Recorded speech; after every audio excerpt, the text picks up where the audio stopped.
Phensedyl সহ এক ব্যক্তিকে গ্রেপ্তার করল ভগবানগোলা থানার পুলিশ। বৃহস্পতিবার গভীর রাতে ভগবানগোলা এলাকার চর সিসাতলা এলাকা থেকে 105 বোতল ফেন্সিডিল সহ সাগর আলী নামের ওই যুবককে গ্রেপ্তার করা হয়।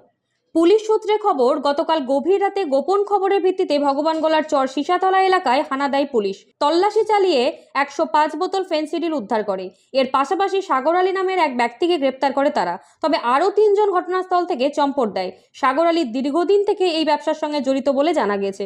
তবে কোথা থেকে এই ফেন্সিডিলগুলো নিয়ে আনা হয়েছিল এবং কোথায় নিয়ে যাওয়া হচ্ছিল তা তদন্ত করে দেখছে পুলিশ। শুক্রবার ধৃতকে বহরমপুরের এনডিপিএস আদালতে পাঠানো হয়েছে।